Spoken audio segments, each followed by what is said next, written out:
Good evening, I'm Adrienne Arsenault. Tonight, growing pressure on the government to free Meng Wanzhou and potentially the two Michaels. This is a decision that has to be taken at the highest level in Canada.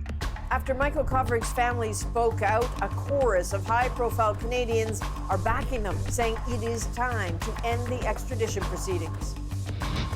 I'm Andrew Chang. Also tonight, charges dropped against a First Nations chief following a violent arrest. We are criminals by our skin color, and that has to stop. Plus, a new revelation about one of the officers involved and still on active duty.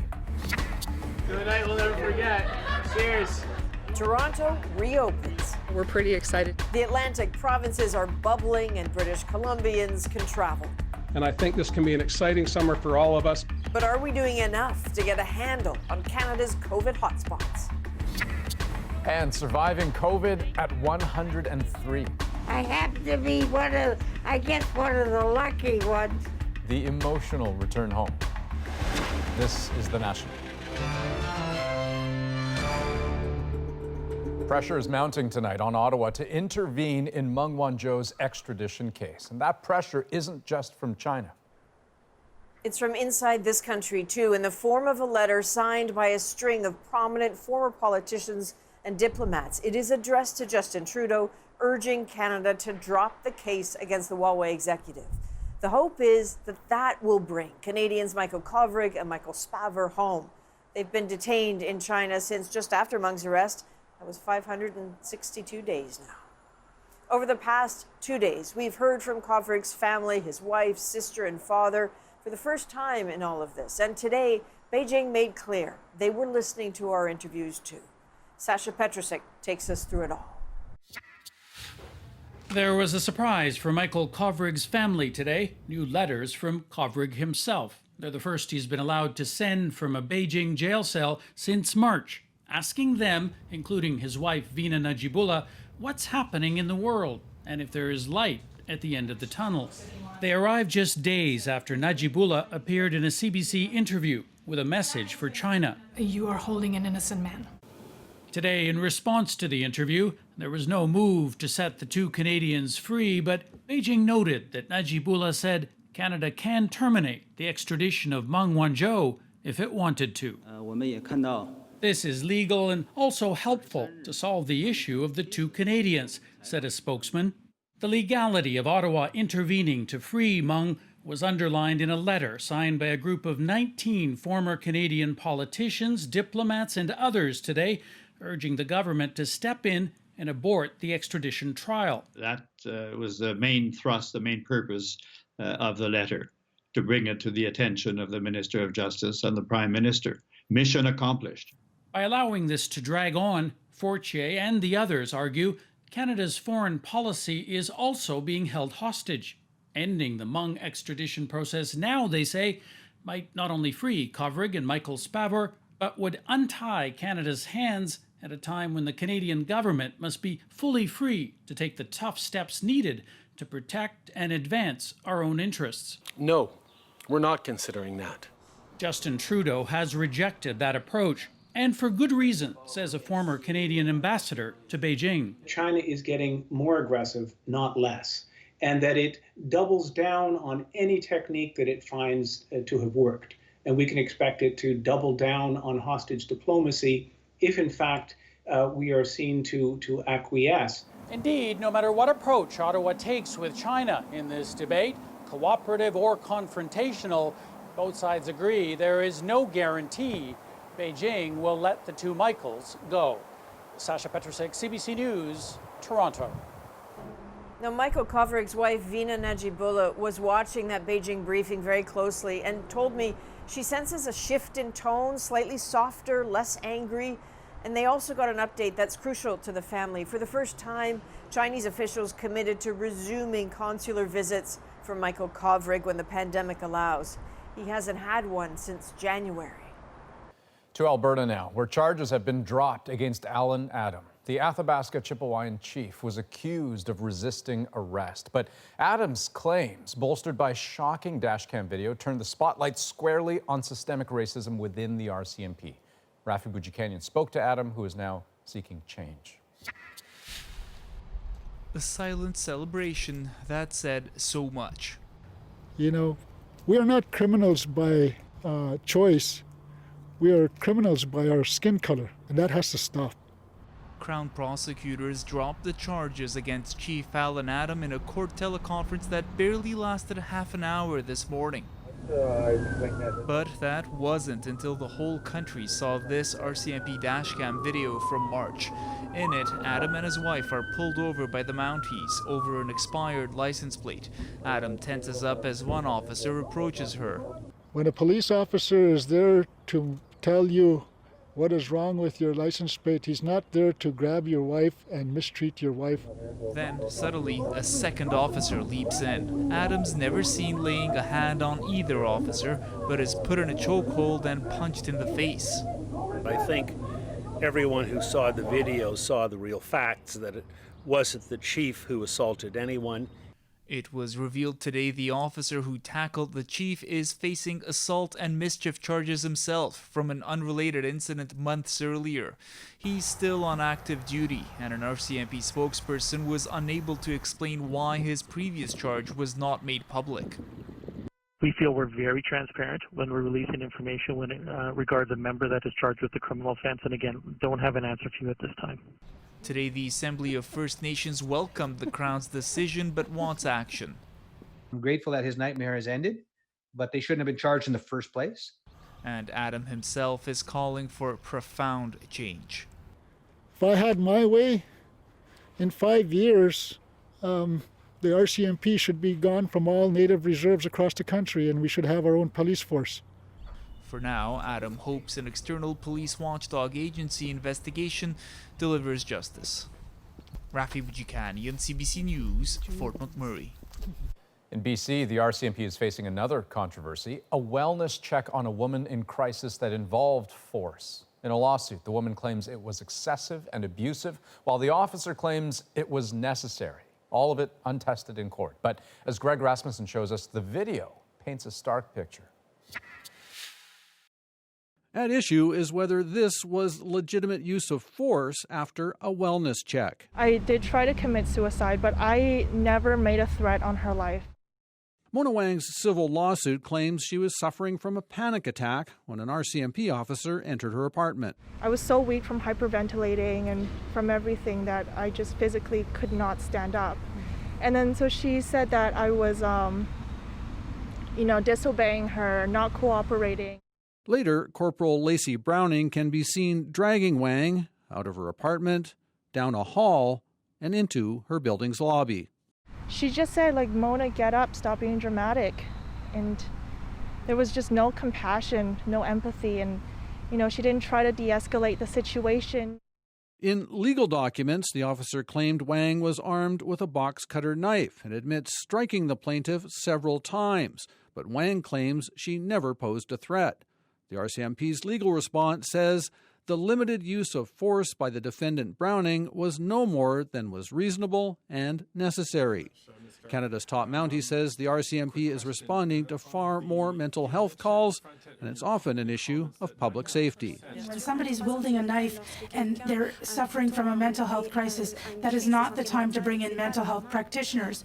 It's time for the RCMP to go in, get that person calm, get them to a place of safety, and get them the help they need. I think there's always the time to bring in a mental health expert if police are trained in doing wellness checks, and in many instances they are not. Wang, who is a nursing student, wants reform. I don't believe that a police officer should go alone to a wellness check, not unless, they've experienced extensive training. Issues raised in this case are now heading to court. Greg Rasmussen, CBC News, Vancouver. To Canada's COVID-19 story, reopening was a dominant theme today in BC, Ontario, and Atlantic Canada. We'll look at each, but first, a snapshot of the country's active cases might help explain. So across Canada, that number stands at a little under 29,000, with Quebec accounting for 90%. British Columbia has 162 cases. New Brunswick has 16, but otherwise, Atlantic Canada has none. And Ontario has more than 2,000. Well, today, two huge population centers were allowed to open up and catch up to most of the rest of the province. Toronto and the Peel region just outside it. Ellen Morrow looks at how some happy people welcomed the news. Some couldn't wait even a minute longer than they had to. To a night we'll never forget.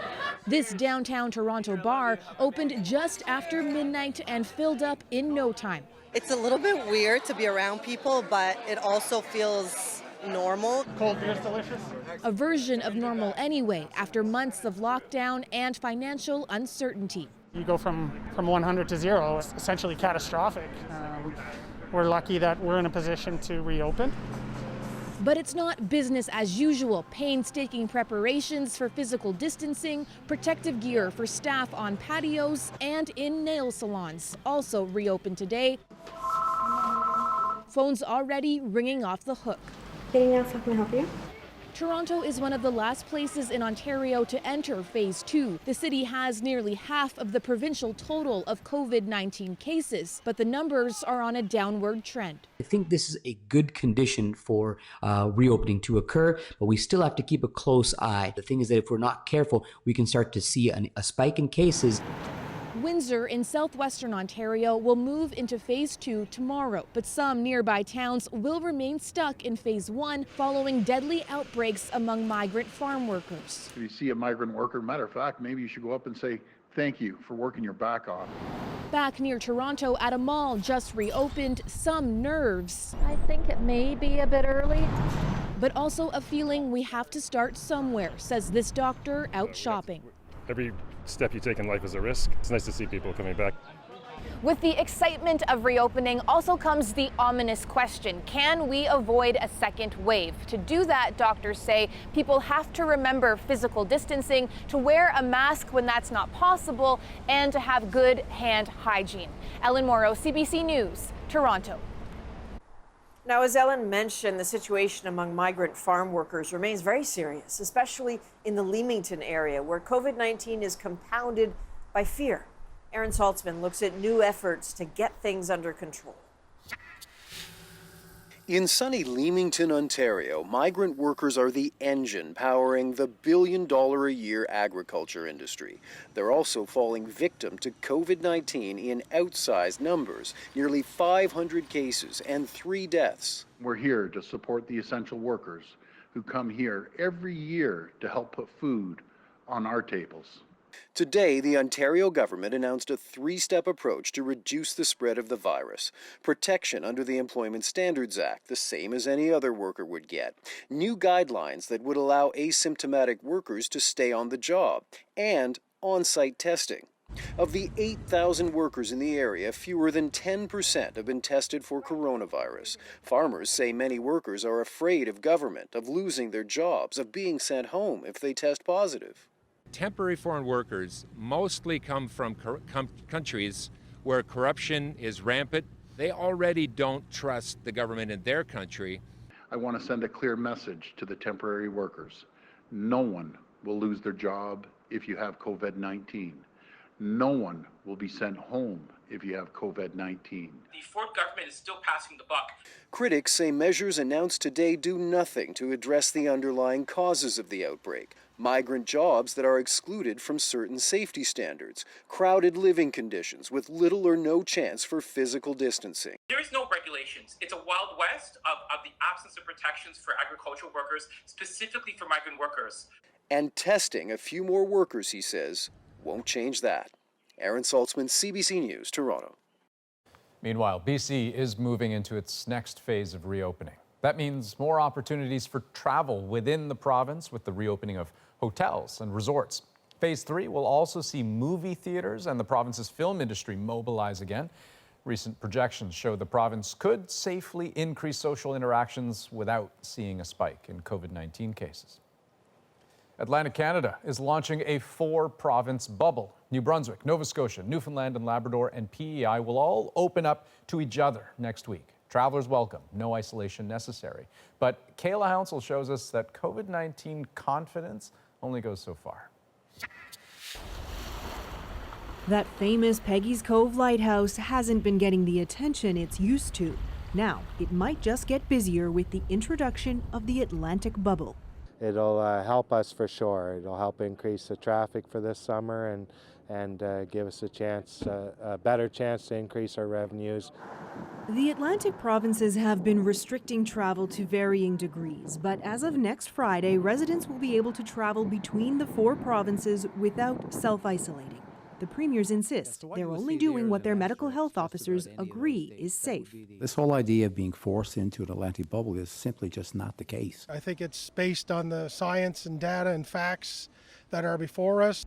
The COVID trends in the Atlantic provinces are similar. New Brunswick is the only one with active cases. PEI hasn't had a new case in nearly 2 months, and for Newfoundland and Labrador, it's been 27 days.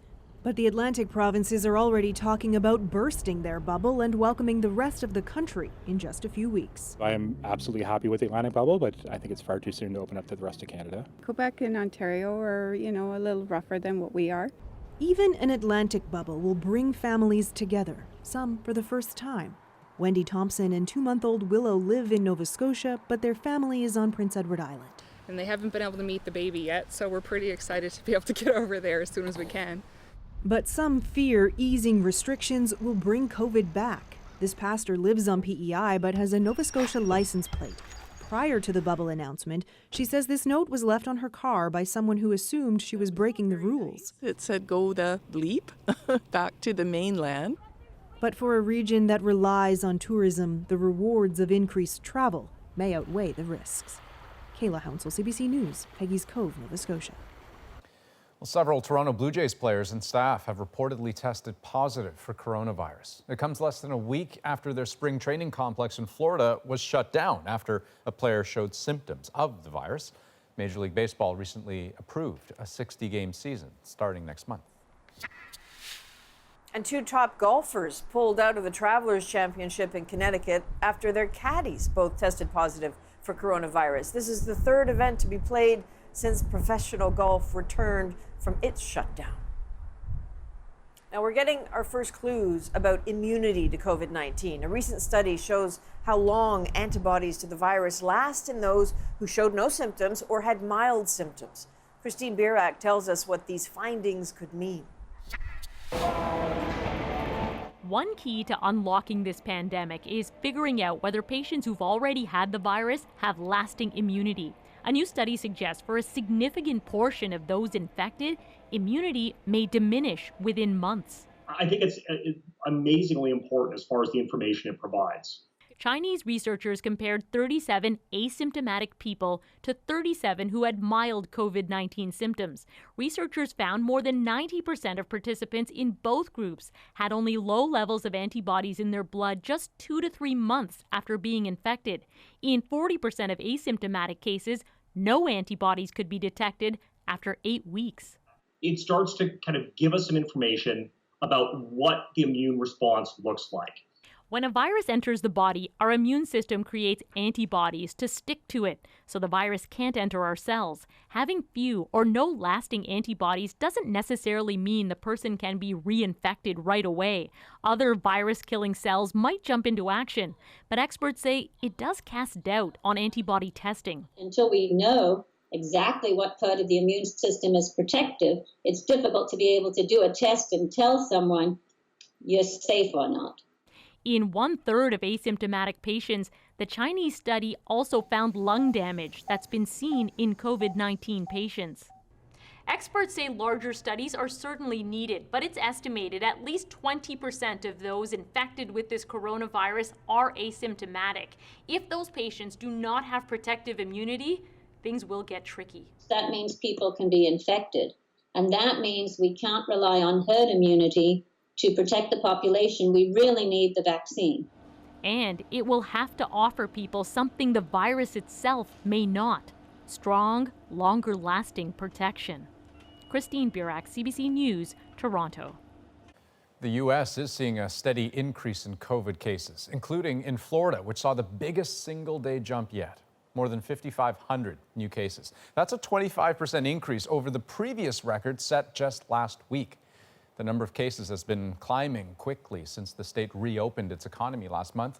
Some cities have made face masks mandatory and are putting pressure on businesses that have not been enforcing physical distancing. Down south, a U.S. prosecutor testified today that fear of Donald Trump influenced the Justice Department's handling of the Roger Stone case. Salima Shivji shows us how political interference is coming under increased scrutiny. Point of order, Mr. Chairman. There is no point of order.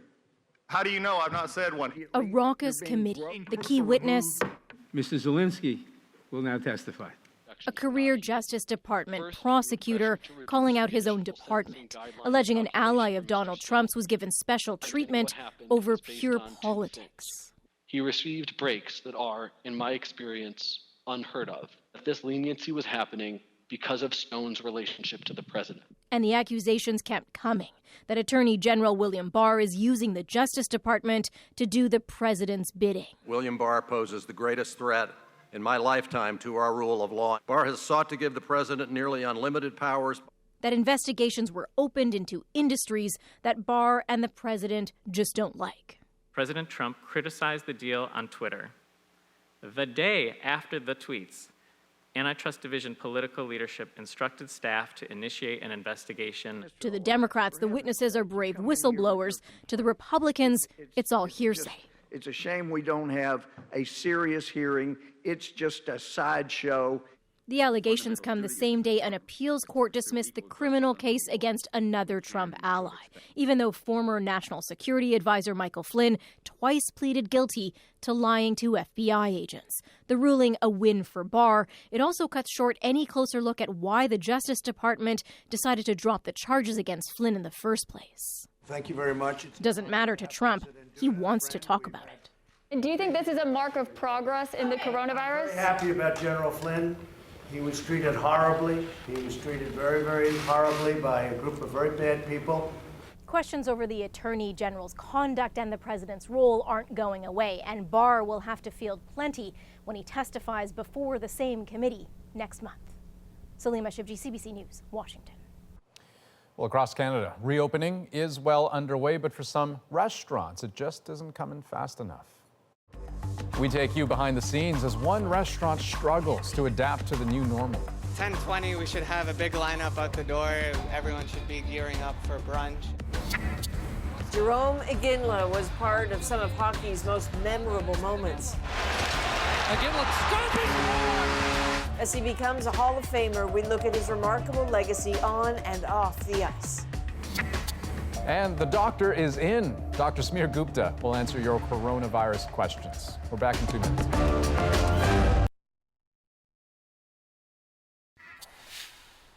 Welcome back. Italy has come far since the COVID-19 pandemic broke out. Once Europe's hardest hit country, it has lifted lockdowns and reopened to European visitors. But as Megan Williams tells us, historic Venice sits virtually empty over fears of contagion. Venetians at last have Venice to themselves. Once, the biggest challenge for locals was navigating the throngs of tourists. Now, says the souvenir vendor, opening for the first time since March, it's keeping his shop going. His father once sold water bus tickets just steps away, but he says he doubts his own kids will work here in the lagoon, and that's not just because of the coronavirus, but because it's just too expensive for Venetians to live here now. Across town, Francesco Penso enjoys a quiet paddle he could only dream of before the lockdown. We glide past his own house. Of the 10 units, he says, only 2 are occupied. The rest are holiday homes and Airbnbs. Each year, Venice loses 1,000 residents, mostly due to the soaring cost of housing.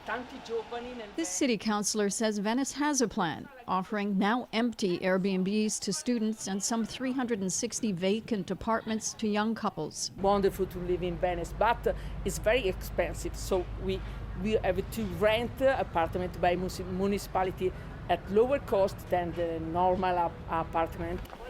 But Venetians say this isn't a long-term solution. Aline Gendron raised her children here in one of the few remaining residential neighborhoods. She says the coronavirus has given Venetians the rare chance to see how their city could be. I don't think that people coming here wants really to see only restaurants for tourists or shops for little gadget of Venice. I think that they want to see a life place. Otherwise, it's just like an empty box. For now, with coronavirus, empty of tourists as well. Megan Williams, CBC News, Venice. 75 years ago, Allied forces defeated the Nazi war machine in Europe. Today, Moscow celebrated that anniversary with a parade reminiscent of Russia's mighty Soviet past. Chris Brown looks at how Vladimir Putin is channeling history in a play to win permanent power. It was a parade in the midst of a pandemic, with 14,000 Russian soldiers squeezed together, marching and saluting the 75th anniversary of Russia's victory over Nazi Germany. We will all do what we can so the memory of your heroic feats never fades, said President Vladimir Putin. The Kremlin made the veterans who came anywhere close to Putin quarantine for 2 weeks. 93-year-old Vladimir Kutz was imprisoned in a Nazi forced labor camp, and he was just 14. This COVID is very contagious, he told our CBC producer. I saved myself to try to live until Victory Day. Despite the health risks, the Kremlin badly wanted this event for the veterans, but also to help Putin, whose popularity has taken a hit during the pandemic. A referendum that could set him up to rule Russia until he dies is just days away, and the spectacle may help tie him closer to past glories. Of late, the Kremlin has made a big push to portray the West as enabling the rise of Hitler, while minimizing Stalin's deal with Nazi Germany that saw the Soviets invade Eastern Europe, a narrative that sounds good to a lot of Russians. We didn't attack anybody, we just defend. Putin also commissioned a new cathedral outside of Moscow, dedicated to wartime victories. The iron in the floor is made from melted parts of Nazi machinery. Stalin's hat is there, so is Hitler's globe. And at a remarkable living museum nearby, there are even burning tanks and actors playing Russian heroes. Patriarch Stefan, the keeper of the giant church, said it's a message to future generations that Russia can't be defeated. The other message is that Vladimir Putin is the only person who can be trusted to preserve Russia's greatness. Chris Brown, CBC News, Vancouver. Businesses across Canada have had to adapt in the midst of the pandemic, a challenge that can be overwhelming. Well, we check in with a family restaurant determined to succeed and how they managed to find a silver lining. Also, just after the break, as we sometimes do, we'll take your COVID-19 questions, including this one. My asthma tends to flare up in the summer. Will this put me at greater risk for getting really sick with COVID-19? The answer has actually changed recently. We're back after this.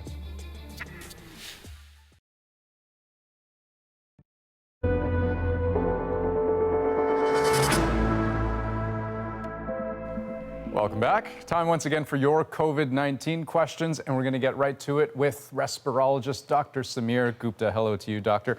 This first question I have a particular curiosity about because I actually have asthma as well. So here's the question. My asthma tends to flare up in the summer. Will this put me at greater risk for getting really sick with COVID-19?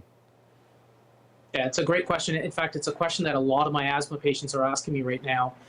The reason it's a concern is that viral infections are a very typical trigger for asthma. So if you happen to get COVID-19 infection, you would have two problems in that your asthma would be flaring at the same time. But as it turns out, it hasn't really panned out that way. If we look at the data from series of patients admitted to hospital, we haven't actually seen a lot of asthma patients, and if anything, asthma is underrepresented compared to what we would have expected from the population. So far, we haven't seen that risk. I always tell my patients to stay on their regular controller puffers, keep that asthma under control, but it doesn't seem to be an increased risk so far. And why would that be? I mean, are asthma sufferers being more careful so they're not getting I mean, what's the deal? It's probably the way that the virus is interacting with the lungs. You know, asthma mainly affects the airways of the lungs. And it could be that this virus is possibly triggering an asthma attack, but that's not necessarily the mechanism by which the virus is making people sick. It's making people sick really by affecting other components, other parts of the lung. So people with chronic lung diseases, certainly we are seeing a higher risk, but not so much an airway disease like asthma, which often the lung function is preserved in many people. Okay, I like this next question. As a music teacher, can I still sing as usual, or should I wear a mask? Well, you can sing if you're doing your class by video conference. But seriously, in terms of singing, it's very interesting, but I would consider that a high-risk activity. We talk about a typical sort of 2-meter distance to prevent most droplet spread, but it might need to be further for singing. There was a case cluster reported very early in this pandemic of a bunch of people who had participated in a choir practice. And they were physically distanced, but a whole bunch of them got COVID-19. And the question arose as to whether particularly professional singers might be able to project those droplets further, or maybe even aerosolize those droplets or get them into those micro droplets that can hang around in the air. So we don't have the answer to that, but overall I would consider singing to be a high-risk activity, and if possible, that person should wear a mask. Okay, very good to know. Dr. Gupta, thanks so much for taking the time, as usual. Thank you. And hey, if you've got COVID-19 questions, I know you do, send them to us. We'll put them to the experts. You can message us directly on Instagram at CBC The National, or send us an email at covid@cbc.ca.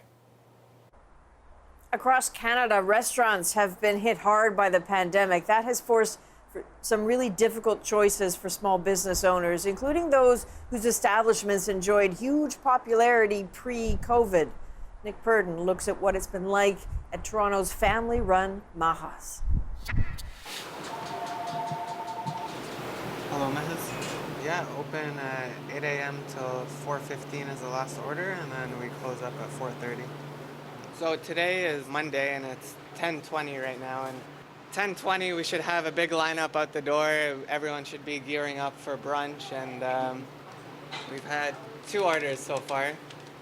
Mark Waba almost can't believe how things have changed at Maha's, the Toronto restaurant he owns with his mom and his sister. COVID has hit them hard, and there's no getting away from it, especially since for them, Maha's isn't just a restaurant. I live right behind the restaurant. My sister lives above the restaurant, so we're here every day, and if we're not here, we're thinking about here.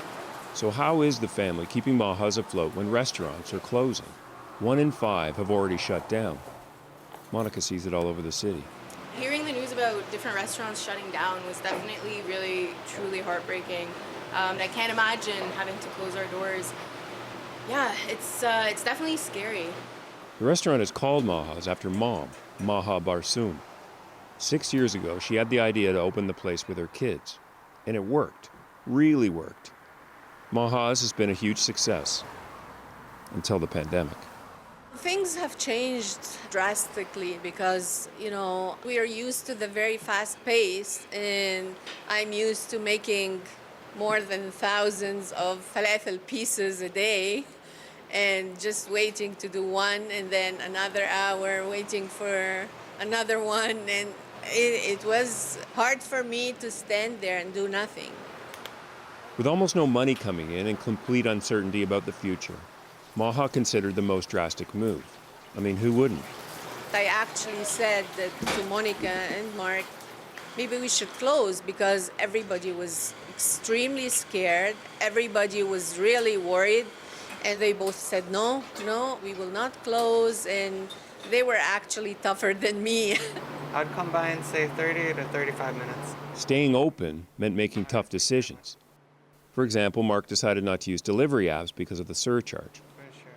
Instead, they made the nerve-wracking choice to only rely on their customers to come pick up their orders. Oh my gosh, we're so grateful for our customers. They not only care about us as like an establishment, but also as a family. It's mutual, you get to know these people over 6 years, and you meet them when they're first like a couple, then they get married, then they have kids. So it's definitely like a family extension into the community. As for Monica, after years of shadowing her mom, she took over the kitchen when they had to lay off most of their staff. And that's when Maha realized that her kids were ready. It's a good opportunity for me to let go and let the kids take over. And I discovered how great the kids can be on their own. And, some good things come out of bad things.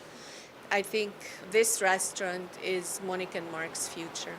And I thought of my kids when I was preparing this. And it's a little emotional, but... Maha was able to find a silver lining in the pandemic. And that might be the reason, at least so far, they're making it through. Nick Purdon, CBC News, Toronto.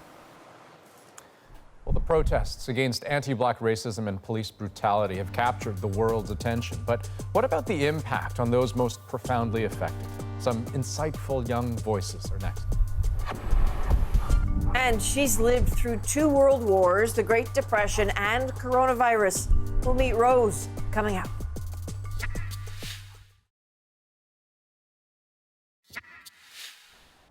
It's now been a month since George Floyd died at the hands and the knee of Minneapolis police. In the days that followed, an eruption of calls for justice and for an end to anti-black racism in the U.S. and here in Canada. After Floyd's death, Kids Help Phone says the percentage of distress calls it got related to racism and discrimination more than doubled. We spoke with some young Black Canadians recently to see how they're processing all of this. I am Peyton Tate and I am age 13. When I saw George Floyd was killed, I was upset, aggravated, and afraid. My name is Nancy Okoro and I'm 13 years old. I think it was very shocking and saddening to see someone die by the authorities and people that are supposed to be protecting us when he wasn't resisting, and they still went ahead to kill him. My name is Josiah Messam, and I am 13 years old.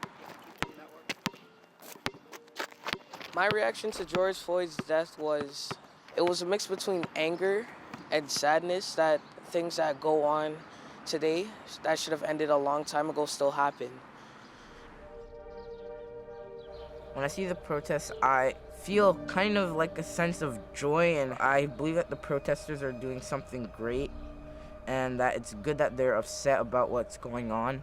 Because if they weren't upset, then nothing would ever change, and it'd just be a cycle repeating itself over and over again. I was proud of the people that decided to take a chance and stand up for what they believe is right. And I respect the people that are in the protests, making their voice be heard. It made me happy to see a lot of people uniting throughout the world of different color, showing their support of all lives matter and Black lives matter too.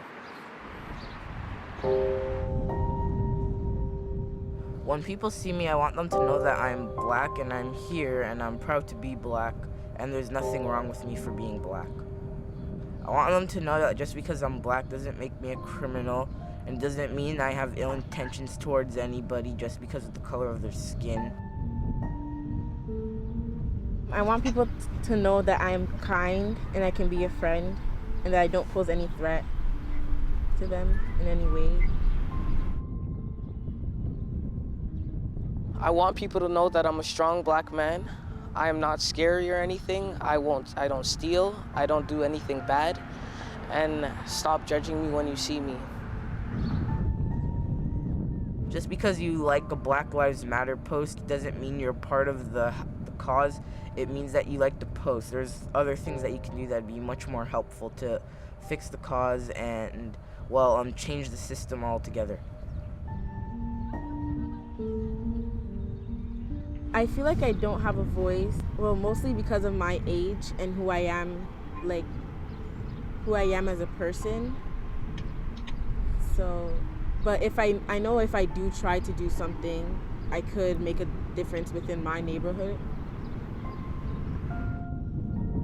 People like us, people of color, they don't really get the same chances as my other friends do. They don't really get the same options.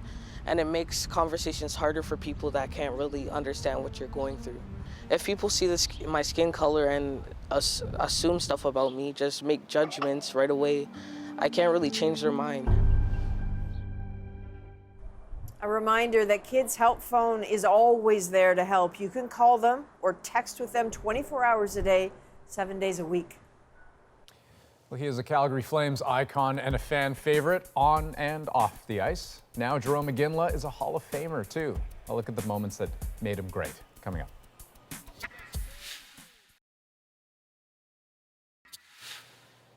Welcome back. The Hockey Hall of Fame unveiled its class of 2020 inductees. Among them, Jarome Iginla, the Calgary Flames legend and Canadian hockey hero.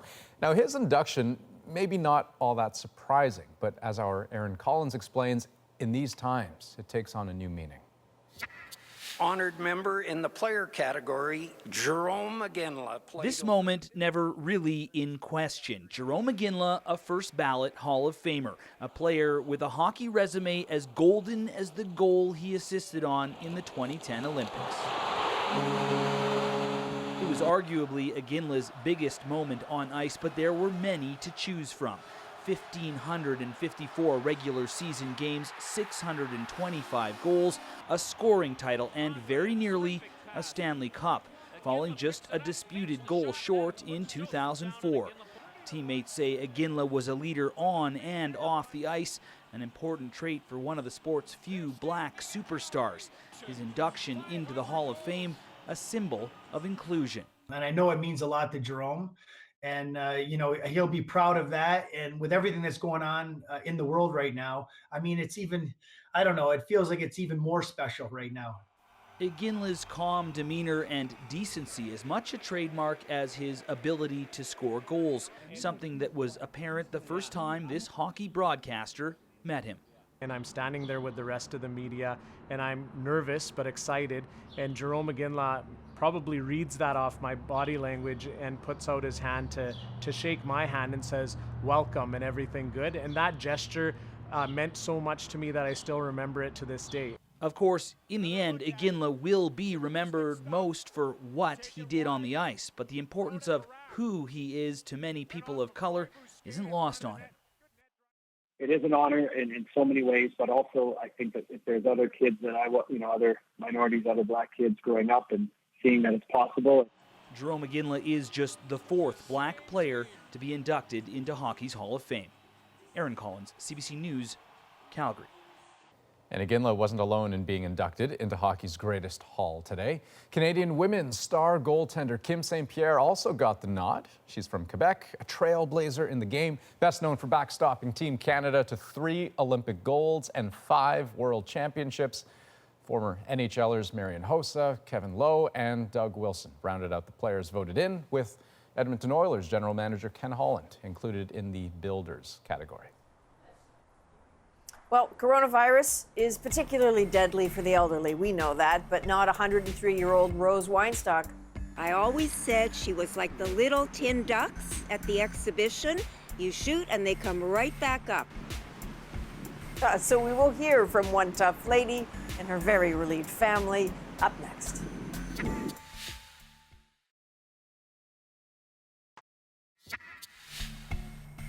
ROS Weinstock is 103 years old, a great-grandmother of 7, and now a survivor of COVID-19.